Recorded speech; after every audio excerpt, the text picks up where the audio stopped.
ఉచిత IVF IUI consultation, ఉచిత ultrasound scan. 49 అంటే సంతానం, 49 అంటే సంతోషం. ఆంధ్రజ్యోతిలో ఒక ఇంట్రెస్టింగ్ వార్త వచ్చింది.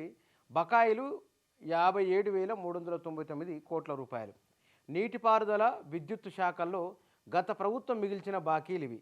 2014 జూన్ 2 నాటికి ఉన్న బకాయిలు 1,595 కోట్లేనట. రాష్ట్రంలో 10 ఏళ్ళు అధికారంలో ఉన్న బీఆర్ఎస్ 2 శాఖల పరిధిలో 57,399 కోట్ల బకాయిలను కొత్త ప్రభుత్వానికి గుదిబండగా మిగిల్చిపోయింది.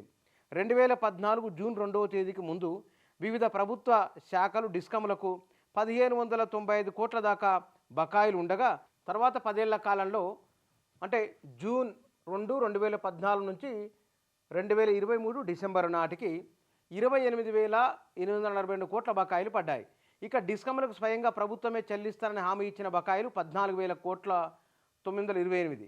అంటే డిస్కమ్లకు ప్రభుత్వ శాఖలు ప్రభుత్వం చెల్లించాల్సిన మొత్తం బాకీలు 43,770 కోట్లు. ఇక నీటిపారుదల శాఖలో కాంట్రాక్టర్లకు, భూ నిర్వాసితులకు చెల్లించాల్సిన 13,000 కోట్ల పైనే. ఈ 2 శాఖల బకాయిలు కలిపితే 57,399 కోట్లు. ఇవి ఏ లెక్కన చూసుకున్నా ఒక ఆర్థిక సంవత్సరంలో ప్రాజెక్టుల నిర్మాణానికి కేటాయించే సొమ్ము కంటే ఎక్కువే. ఈ బకాయిలు తీరిస్తే తప్ప విద్యుత్ సంస్థల్లో ఆర్థిక సాధికారతకు, నీటిపారుదల ప్రాజెక్టుల పురోగతికి అవకాశం లేదు. గత 10 ఏళ్లలో ప్రభుత్వం నీటిపారుదల ప్రాజెక్టులపై 1,80,00,000 ఖర్చు చేసింది. ఇందులో 93,000 కోట్లు కాళేశ్వరం పైన ఖర్చు అయింది.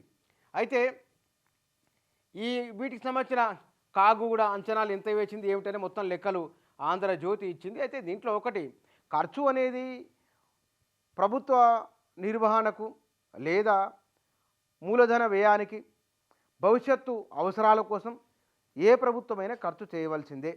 అయితే ఖర్చు ఇది 2014 నాటికి ఉమ్మడి రాష్ట్రంలో ఉన్న ఖర్చుకు ఈ ఖర్చుకు ఆ తేడా చూపిస్తూ ఆనాడు 1,500-1,600 కోట్ల వరకు ఉంటే ఇది ఈసారి 57,000 కోట్ల వరకు వచ్చింది. వీటిని ఈ ప్రభుత్వానికి గుదిబండగా మారినాయి అని అంశాన్ని ఆ వార్తా కథనం చెప్తున్నది. అప్పులు అనివార్యము, అప్పులు లేకుండా అభివృద్ధి ఉండదు. అయితే అప్పు ఎట్లా జరిగింది, దాని ప్రయోజనం ఏమిటి అనేది ఒక ముఖ్యాంశంగా పరిగణించాలి.